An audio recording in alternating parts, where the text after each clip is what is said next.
What is going on, whiskey lovers?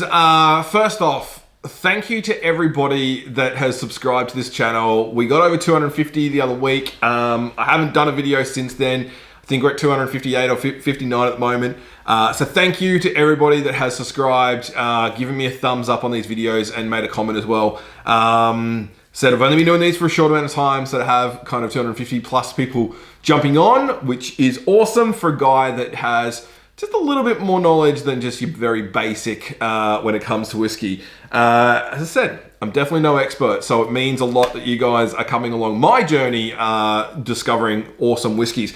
And today we've got another one, so thank you to Whiskey Loot again. Now, as I said, we're going to be going through a few of the packs. I'm going to try and get them out of the way. And this pack, today's one, is the New World Adventure. So first off, there's 3 in the pack, as you know. This one is the Hakushu, which I've already done a video on that one, so I'll put the link up here for you guys to be able to basically go back and watch that one if you like. It was one of my very early ones, so very interesting. Today's one, though, is something that has really only just come out in the last little while. I've been around probably, I'm going to get this wrong, probably about 4 or 5 years, maybe 6 years.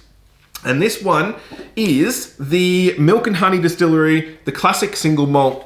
And this one is from Tel Aviv in Israel. So, this is what I love about Whiskey Loot. I say it all the time, bit of information about the actual whiskey you're getting. So if you are really new to whiskey, and it's, not really you don't know how to describe whiskeys and stuff, this will give you a bit of a helping hand from it.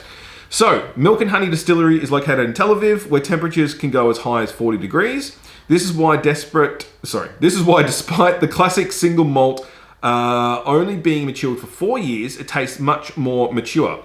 With 80% of this single malt aged in bourbon barrels, 3% in virgin oak, and 17% in STR, which I'd never heard of before. Luckily, thank you Whiskey Loot, you've given me the description. Shaving, toasting, and re-charring casks. So there we go.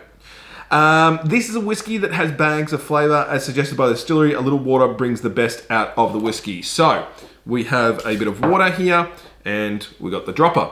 Now, giving you a bit of information. They say on here it has no age statement, but basically these guys have said around 4 years.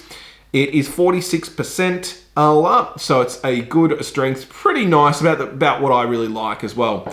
Now, as I mentioned, these guys are fairly new to the scene, and they wanted to do it all right. From my research that I've done on them, they did a lot of research and study and getting things done right, from building their own copper stills to picking the right actual casks to use.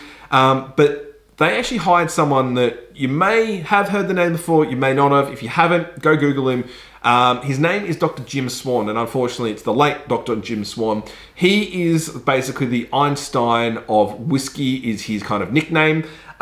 He is a guy who knows a lot about high heat maturation, so obviously they're 40 degrees up there. They needed someone to give him a bit of guidance, but also the fact that a lot of the whiskey you guys enjoy and I enjoy, he was actually the guy behind it. He was a bit of a scientific guy and did a lot of research on temperatures, new makes, barrels, everything in aging, all that kind of stuff. So go and have a look at some of the information, and you might actually realize that a few of those whiskeys you're drinking, he was part of. Now, since I think these guys started, this was their normal standard one, so this is the classic single malt. I think they have got a peated whiskey, a sherry cask, and some red wine cask as well. So, yeah. Okay, let's get into the actual tasting of it. So, nose here, it says soft floral, I always get that wrong. Floral notes mixed with hints of soft fruits, pears, and apricots, as well as those gentle oak spices. It's definitely very soft. Bit of floral through it. Not getting much of the fruits, I don't think. And definitely a bit of spices through there. So, 2 out of 5, not bad, I guess, for my expertly trained nose. So the taste, I'll just get that little bit on there. Ooh, it's spicy, all right. Taste, plenty of spices.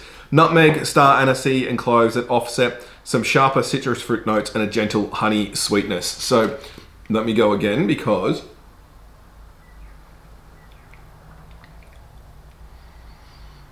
has that initial spice burn on there. Nothing over the top, but I'm not really getting much in the sense of flavors, to be fair. It's a very soft drop.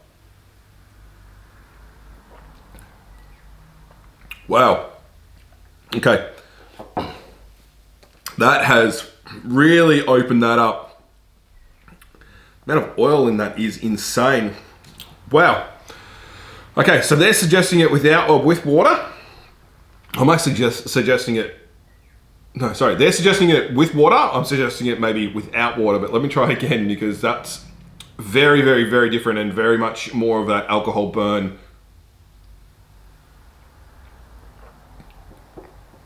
Okay, second time around, much better. So I'll revert back. With that bit of water, let it sit on the tongue for a little bit. That's getting a much cleaner, much less spicier kind of taste on that. The finish, medium length with a little fruit and a bit more spice. Not getting into that fruit, not getting into that honey. I don't see that medium. That is a long finish for me. That's a very long finish for me. So I think all up, I think these are about 120 bucks. Would I have it in the collection? I'd probably just have it because you don't find it anywhere else. I think it's going to be one of those things that it's really good to have a bit of a selection of worldwide whiskies. I don't think it's going to replace anything like the last one, the Scapa, which was an amazing whiskey. I don't think I'm going to be, replacing this over that. Very different, obviously, flavor profiles on each one. I'm not going to be putting in there over a Starward or a Blood Knock or anything like that. But I think that would be quite a good one to really educate and bring into the collection to, have your mates around and say, hey, look, let's travel the world. So anyways, next one, we are going to India, and it's the first time I'm having Paul John as well. So I'm super, super excited to try that one out. All right, guys, catch you later on. Bye.